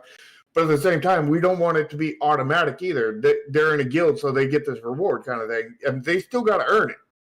But they got to earn it without other people being greedy and stopping them from earning it kind of thing. So we're not making it where they automatically get it, or where it's some kind of participation award. We're just stopping people. We're allowing people to continue to have fun, but stopping them from, preventing other people from getting the rewards kind of thing. So, they're taking out of the prize pool. They're not taking out of permission to enter the tournament. So they can still have their fun from entering the tournament, but they're not preventing others from getting prizes. Because, if you had the same top three, guilds in everything, then those three will get the prizes, for the top three or whatever, and nobody else will, kind of thing. And then that can also lead to situations where those guilds basically become like basically locked down in terms of, oh, if you want to join this guild, you must have, basic party level of 2,000, and you must play every day, and, if you're not able to compete in at least 7 PvP matches, we're going to kick you out. Yeah. And, another thing is because we want the communities to actually interact with each other and play with each other and be friends with each other, we're going to keep a very small cap on the alliance size. And I'm unsure how small that's going to be, probably somewhere around in the 10 to 15 range, because we want them to be, we don't want, 30 strangers to be in a guild. We want 10 or 15 friends that are close knit to be in a thing, because we're not trying to make just the biggest thing. We're trying to make everybody close and friends with each other kind of thing. Again, I told you, one of our goals is to make, people friends with each other, but that doesn't mean you can't be friends with anybody else in other alliances and guilds kind of thing. Yep. And you, like, as you just said there, like having like guilds and factions that have like 400 or 500 members in it, that's not really cultivating community. Because how is somebody going to know 400 other people in their guild? They can't, because I mean that's physically impossible. Because there was actually studies done in that you can only actually know, like, you can only have, I think, like 30 people on your inner circle of friends, and everybody else is acquaintances. And that also takes another big point. If you do have guild and alliance play, you also need to set up, again, tools for moderating that as well.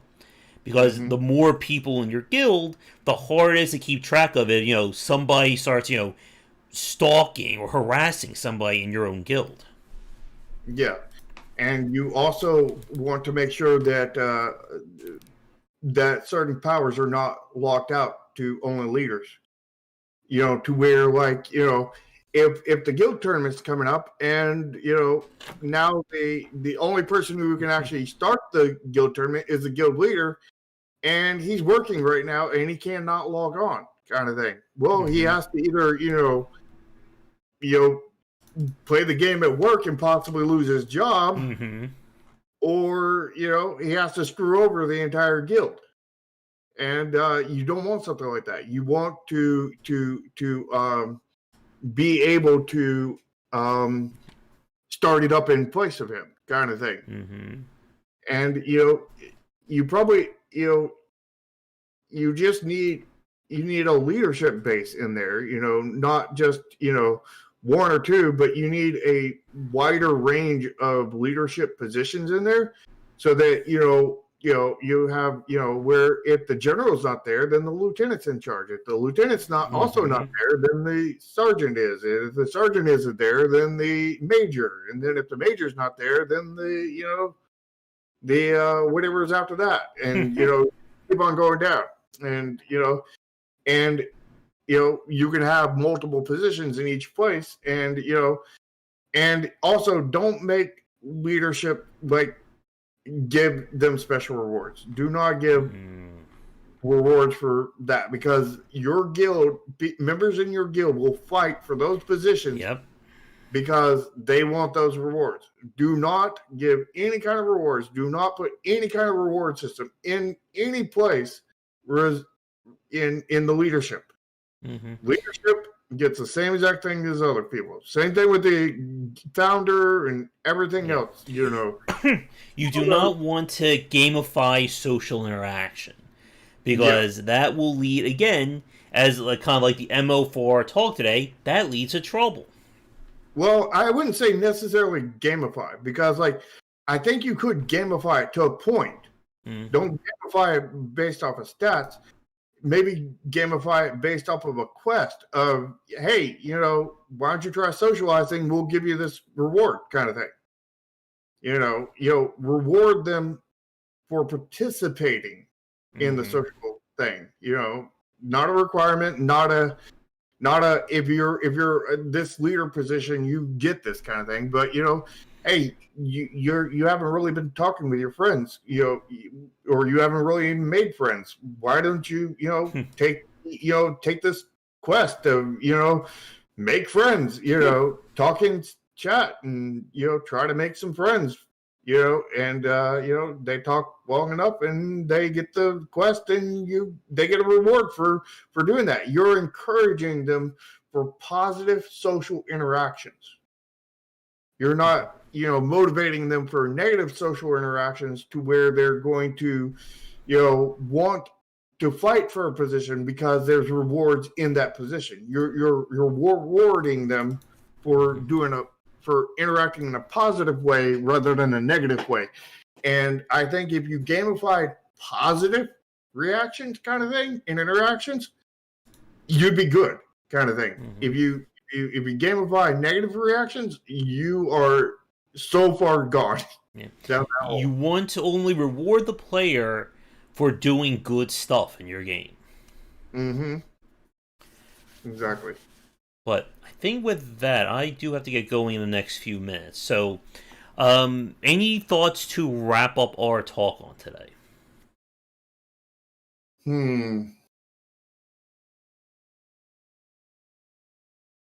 I think the overall thoughts is that get them with honey instead of vinegar. You need to build your community in such a way that it will be a positive community, because if you build a positive community, then your positive community will help you out, because that positive community will help you out by reporting the bad eggs. They'll help you out by, encouraging people to keep on playing, basically. They'll help you out in so many ways, and they'll help keep your game alive. Where when you do it the other way, they're not going to help you out at all. They're going to actively fight against you. They're going to actively hurt your game, kind of thing. So when you breed a good community, you're going to be breeding more money out of your game, basically. Mm-hmm. And when you breed a bad one, you're going to be breeding less money out of there. Now, if you have pay-to-win transactions and all that kind of, just cosmetics and whatnot, and all that abusive stuff in there, you're going to probably make a lot of money, but you're also going to breed that bad community, which will end up killing your game. Mm-hmm. And you'll be taking on the short term and not the long term. And I can pretty much guarantee you that while you can do all this abusive stuff and make let's say $100,000 this month, kind of thing.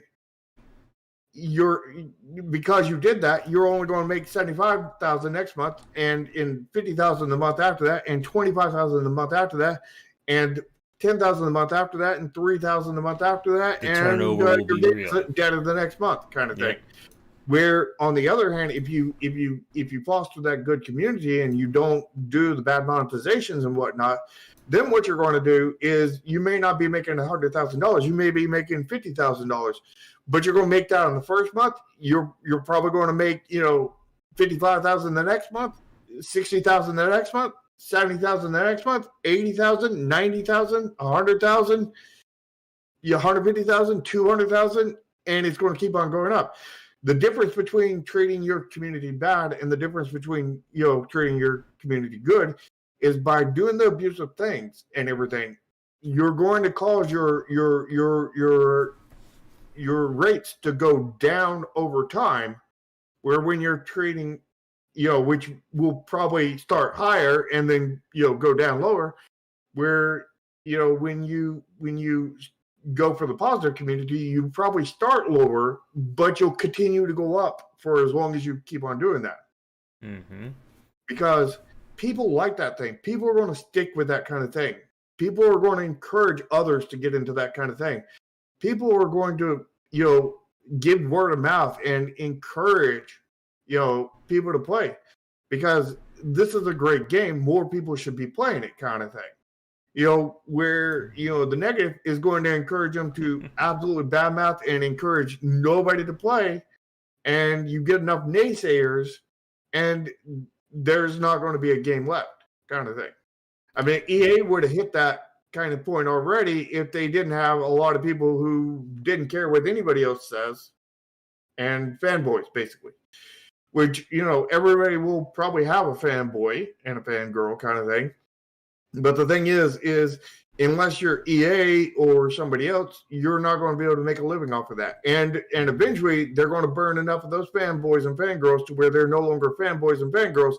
And they're on a downward path. They are on that downward path. They're just on it a lot slower because they built up so many fanboys and fangirls, kind of thing. Because it takes a lot more to open their eyes than it does to, open a general consumer, kind of thing. And eventually, they're going to burn enough people out where they cannot support themselves. That's part of the reason why they've gone with all this gambling stuff, is to take advantage, make more money off of a smaller number of people, kind of thing. Because the fact is they are running out of people. Yep. And once they're gone, they're dead. Mm-hmm. And like we said, social systems are required when it comes to any kind of live service or ongoing community or ongoing engagement in a title. Because a developer... What was that? Any multiplayer game. Yeah. Or just any live service in general. Because you are never going to be able to put out enough content to keep people satisfied for, months, weeks, months, or years. You need to have the tools and the systems in place to allow your community to kind of do that work for you. And as we saw over the last 2 hours, it can lead to some really great engagement, but it can also lead to harassment, toxicity, and just making your community worse as a whole if it's not properly monitored or the tools are in place to kind of keep things stable. And like Shark said, that once you lose somebody because of this and word gets out, it is going to become harder, if not impossible, to keep people coming to your game. And yes, you can certainly make money and keep a game going on just a hardcore fan base for some time, but do not expect your game to grow anymore. And for every person who leaves, they're not going to get replaced. Yeah. And what you said there about the hardcore fan base is you have to get that hardcore fan base before you can actually start doing that. So if you start out that way, you're never going to get a hardcore fan base to begin with, pretty much. Yep. EA, Take Two, all these companies already have fan bases. It may not be a fan base for a specific game, but they already have a fan base. And, because they're that big name developer. Every AAA already has a big fan base kind of thing, no matter what game they release. As an indie, you probably don't have a fan base, or your fan base is really small. I know my fan base is really small, kind of thing. And if you start out bad, you're going to go from it's like if you started off on YouTube kind of thing, and you started off with, I think, like 100 subscribers, and then you just started going down kind of thing. That would not be good kind of thing. The only way that you could realistically pull off abusive practices and get away with it by fan base over a long period of time is if you did things cleanly and you got to like 100,000, and then you started doing all the abusive stuff kind of thing.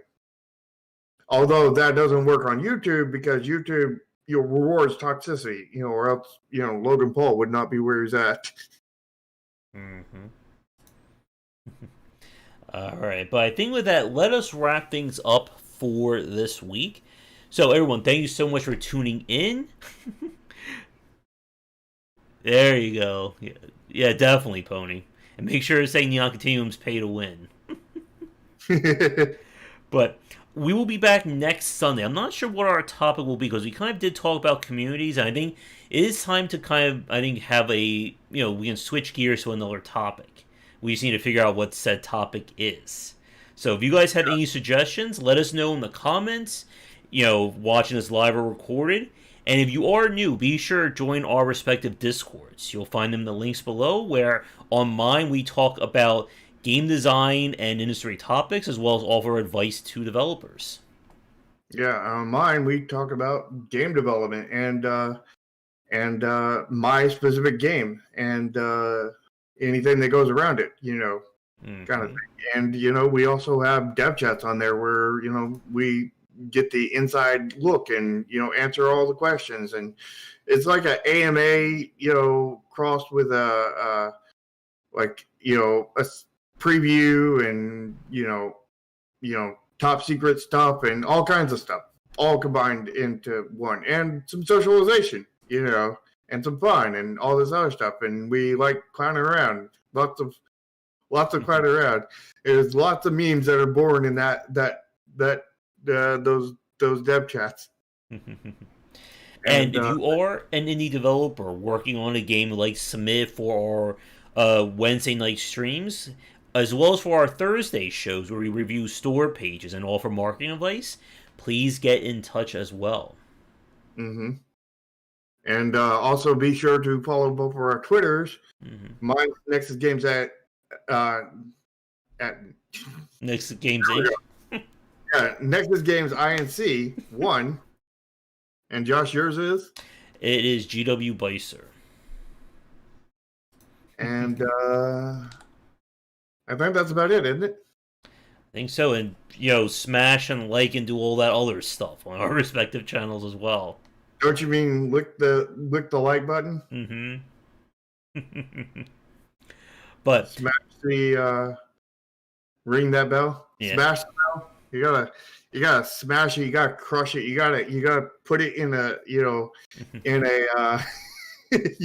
gotta put it in a blender. Yeah, exactly. So we will be back Thursday around 3:30 for our indie show, and back for another episode of the Save the Extreme Cast Sundays around 4:30 ET. But I think that will do it. Anything else before we end it? Try to have a good day. Hopefully you're not snowed in like I am right now. But yeah. Come back for... I'm iced in, but just on a certain part of the top of the ocean, just part of the ocean's iced in, at the top. But, most of it, like all the part of your area is iced in up there at the top. But, the part down in Florida, not a drop of ice, on the ocean surface. All right. Come back for daily discussions on game design here and on game wisdom, where examine the art and science of games. Until next time, everybody, Have a great night. See ya.